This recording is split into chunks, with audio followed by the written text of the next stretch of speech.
Welcome back to the workshop. My name's Evelegh and this is part 2 of the dovetailing series. In part 1 I spoke about beginners' mistakes and I tried to correct some of those for you, so hopefully that video was helpful. But in part 2 today I'm going to be sharing with you all the tips and tricks I have for cutting perfect dovetails.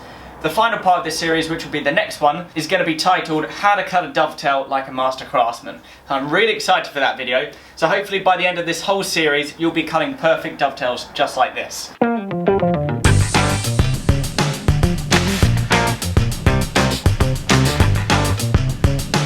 So the first tip I have is on marking gauges. I highly recommend this Veritas wheel marking gauge. Now you may think because this is Veritas it's going to be really expensive, but actually I think these are really well priced. They're around £30 to £40. The marking gauges that I do not recommend are the very cheap ones with a pin as the cutter. And these pins are basically the end of a nail, which is not sharp, and as you're scoring that line on the end of your board, it's actually tearing the grain and leaving a really rough, horrible line, and that's going to show up as a gap in the final joint. Whereas this wheel marking gauge leaves a very nice cut line for the tip of your chisel to fit into. Let's move on to the next one. Alright, so the next few tips are about sawing. If you find it hard to stay on the line or keep on flipping to each side of the dovetail when doing those angles, maybe these tips will be helpful to you. So the first tip was suggested to me by Alex. If you want to check out his Instagram, I'll put it on the screen now. And he told me he always marks one side of the dovetail. So then if you get your dovetail marker and you mark all the left sides of the tails, then you flip the board over and then mark the other left side. So technically it would be the right side on the front, but it's the left side at the back. So now all you need to do is only worry about one angle, and then you can get very good at repeating that angle. Another option is if you find it hard sawing on the line at an angle, then you could tilt the board in the vise at the ratio of the dovetail, and the way you do that is get a square and you can line the square up to the tail line, and then all you need to do is worry about cutting plumb, then you're going to get some very nice angled cuts. Next tip is when you're sawing, always make sure the show face is towards you, because as you're sawing, sometimes the grain at the back chips out. This dovetail saw is 14 TPI, which means 14 teeth per inch. I have another dovetail saw which is a fine tooth, which is 24 teeth per inch. I use the 14 TPI for thick dovetails and the 24 tooth for when I'm cutting dovetails in thin stock. If I use the fine tooth dovetail saw in this thick material, it would actually take a lot longer. So yeah, I got the show face towards me, so as I'm cutting, if there is any chip out, that's not going to be an issue because it's going to be inside the joint.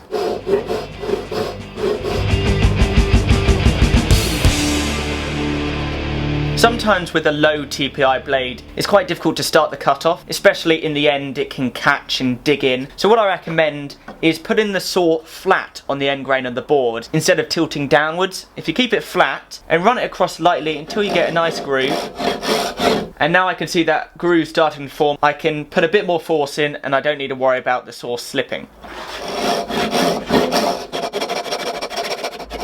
So this next tip and trick will help you cut dovetails faster and actually more accurately. And the way you do that is, let's say you're cutting dovetails for a drawer. Now both sides of the drawer, obviously you want the dovetails on the end to be exactly the same. So if I have the two ends of the drawer here, if I put them together, doubling them up and then put them in the vise, if you mark those dovetails together with a square, but not only will the dovetails be marked the exact same way, it will be a lot faster because you're cutting both sides of the drawer at the same time. But the most important thing you need to do when cutting dovetails is making sure the saw is square. If it's not, then you're going to have a ton of gaps. So now I've doubled up these boards, I've actually got a much longer reference line. So my saw blade, now it's on that line, I know it's definitely square because it's a much longer line, and you're going to end up cutting your dovetails a lot quicker. Alright, so removing the waste in between the dovetails, some people use a chisel. I find that very time consuming, so I highly recommend using a fret saw. I don't know why people don't use this because you're not cheating, it still is a hand tool, you're still hand cutting the joint, and it's a very fast and effective way of removing the waste in the middle of a dovetail. One issue you might have though is if you're dovetailing a wide board for a cabinet, obviously you've only got so far between the blade and the bar of the fret saw. So as you're sawing, as you get to the end, then the bar will prevent you from cutting any further. So what you should do is get some pliers, pinch the ends of the blade and slightly turn them, so now the blade is not square with the frame and is slightly askewed. So as you can see there, I was cutting straight along the bottom of the dovetail, but the frame is angled. Normally the frame would be there and I'd be hitting the wall and I wouldn't be able to finish the cut. So with the blade angled, you have to actually start the cut with the blade the other way, and then you can curve around. Now with this angled trick, that means you can actually saw a very long board of dovetails because the blade is tilted, so you'll never have the issue with the distance between the blade and the frame. If you're ever losing your blades or wondering where to keep them, I sellotape them to the bar of my fret saw. An amazing place to store them.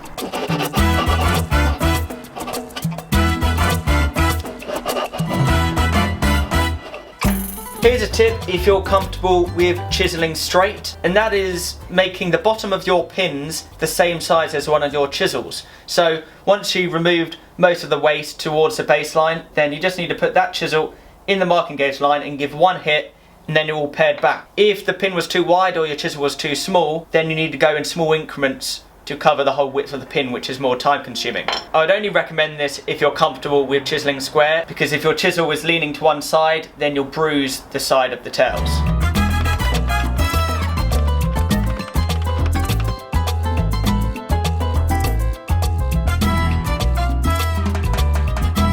Okay, so now the tails are cut and I've chiseled to the baseline, it's now time to mark out the pins. Now this next tip is to help you mark out the pins. Sometimes it's difficult to see the knife line, especially if it's dark wood. So some people use blue tape, but you can also use masking tape. And if you put that on at the end grain of the pin board. Okay, so now we've got masking tape on the end of the bit of walnut, it's going to be easier to see the lines. And once we've marked out the pins, we're going to remove the bits in the middle where the tails would be, and that's going to show us where we need to cut. So we get the tail board, we put that on the plane just to hold it in place. Now that's in position, we can use the knife to mark out where the tails and the pins will go. You've got to do this very carefully. You want to constantly keep the knife touching the wall of the tail. So now with that done, we can remove the bits in the middle. And now we know we've got to remove everything in the walnut area.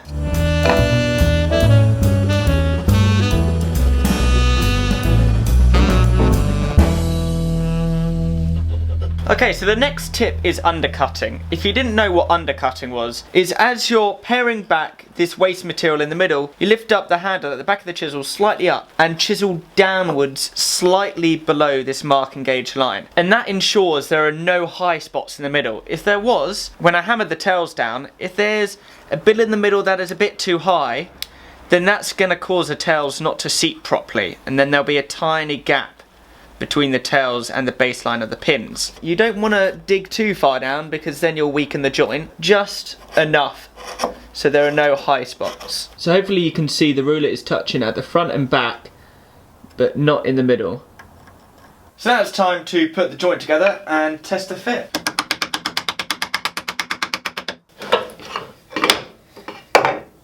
So before I glue dovetails together, I like to put the joint together as a dry fit to see how nicely it fits and to see if I need to shave bits off different areas, you know, to make it fit the best it can.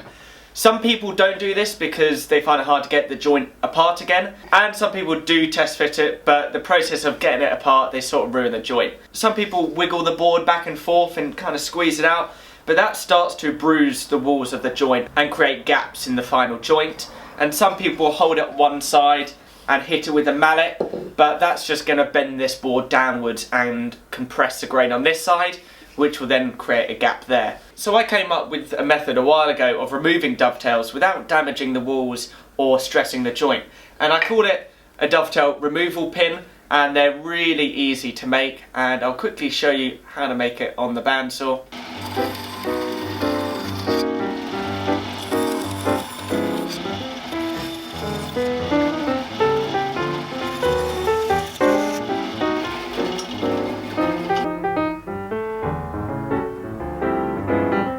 Okay, so now I've got my removal pin tool. You've got to make sure that this end is smaller than the pin on the dovetail, and basically this will help you hammer the pin board out of the tailboard. I have to say this method only really works if you plan to flush off your dovetails after. So at the moment my tails and pins are slightly proud, and when the joint is all glued and dried I'll plane them flush. And it's good that they're proud because as you're hammering the pin board out, the end grain will compress a little, but you don't need to worry about that because obviously you're planing the pins flush later. But if you wanted to leave the tails and pins proud, I quite like that look where some people put a chamfer around the tails and pins. Obviously you won't be able to do that because you're going to be compressing the end grain. But as I'll show you now, it's really easy to remove the pin board and you won't be stressing the joint at all.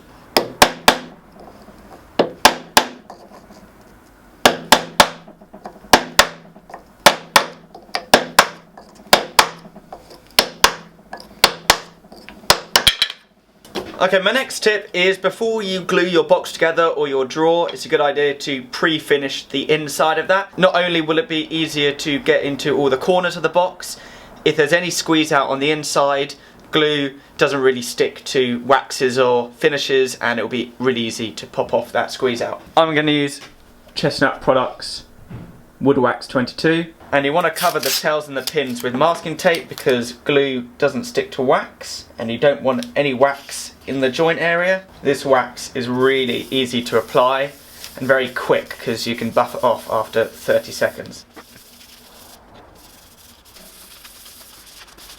Okay, so my next tip are clamping blocks.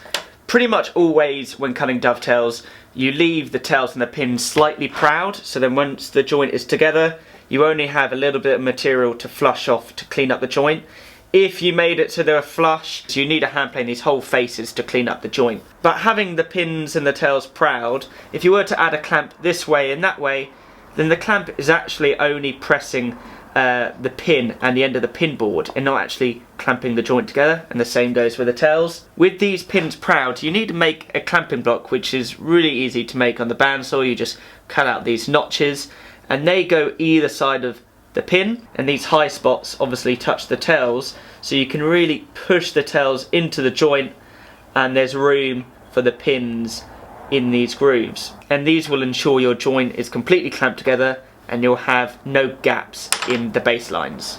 Alright, and now it's time to glue up. When I glue up, I add glue on all the faces of the joint. Some people don't put it on the end grain because obviously the end grain can soak up a lot of the glue, but I think you should put glue on all the mating surfaces because one side is end grain but the other side is side grain, so there's still going to be some strength added if you add glue there. And also it can act as a gap filler. If there's no glue in one area of the joint, then that can really easily show up as a gap. Also, when you dry fit the joint, you may find there's some very slight hairline gaps, but glue actually swells up the joint, so after it's been glued and planed flush, you may find that actually those gaps are now gone and are hidden. So I definitely recommend putting glue on all the faces of the dovetail. You don't want to add too much because then you're going to get a lot of squeeze out and then you'll have to do a lot of clean up, but I definitely wouldn't miss any surfaces.